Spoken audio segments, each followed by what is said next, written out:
எவ்வளவு காலமா இந்த பிரச்சனை இருக்கு பாருங்க. மக்களால் தேர்வு செய்யப்பட்டு நிறுவப்பட்ட ஒரு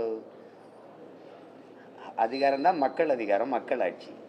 அது இல்லாமல் ஒரு நியமன உறுப்பினருக்கு இவ்வளவு முதன்மைத்துவம் இருக்குதுன்னா இது ஜனநாயகம் மக்களாட்சின்னு பேசுறது ஒரு வெற்று வார்த்தையா இல்லையா? முதல்ல அதுவே தப்பு. அலைபேசி ஒன்று அமைதிப்படுத்துங்க. இல்லை என்ன காரணம் சொல்றாரு?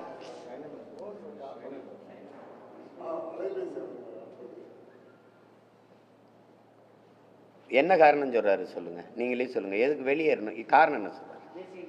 சரி, இப்ப நாங்க இது யார் நாடு? முதல்ல இப்ப என்ன நான் இது ஏன் நாடு? இந்த நாடு திரும்ப திரும்ப கேள்வி, இது இருந்ததா உருவாக்கப்பட்டதா? அப்படி பார்த்தா மொத்தமாவே இது ஏன் நாடு? நான் சொன்னா கூட இந்த இனத்தின் மகன் பெருமைக்கு பேசுறேன்னு சொல்லலாம். ஆனால் அம்பேத்கரை விட இங்க அறிவாசான ஒரு அறிவான ஒரு கல்வியாளர் யாராவது இருக்காருன்னா அவரே சொல்றாரு, இந்த நிலப்பரப்பு முழுதும் பரவி வாழ்ந்தவர்கள் தமிழை தாய்மொழியாக கொண்ட நாகர்கள் தான். இந்த நாடை எந்நாடு என்று சொந்தம் கொண்டாடி கொள்ள ஒரு இனத்திற்குத்தான் உரிமை உண்டு, அது தமிழர்களுக்குன்னு சொல்லியிருக்காருல்ல. அதை நீங்க எடுத்து பேச மாட்டீங்க, நாங்க எடுத்து சொல்லும் போதும் கேட்கவும் மாட்டீங்க. அப்படி இருக்கும்போது முதல்ல ஒண்ணு, நான் என் தாய்க்கு மகன், அப்புறம்தான் எங்க அத்தைக்கு மருமகன். இல்லை, நீ நாட்டுப்பற்றை உருவாக்கணும்னா நீ முதலில் உன் மொழி மீது, உன் இனத்தின் மீது, உன் நாட்டின் மீது பற்று கொண்டிரு.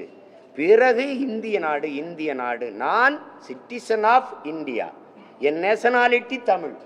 நான் சிட்டிசன் ஆஃப் இந்தியா, என் நேஷனாலிட்டி தெலுங்கு, என் நேஷனாலிட்டி கன்னடம். அப்படிதானே அப்படிதானே இந்த நாடு.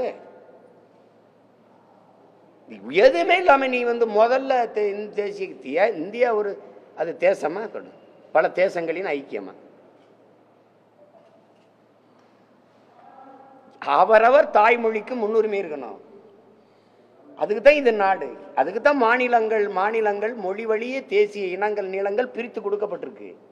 இங்க முதல்ல அதை பாடணும்னா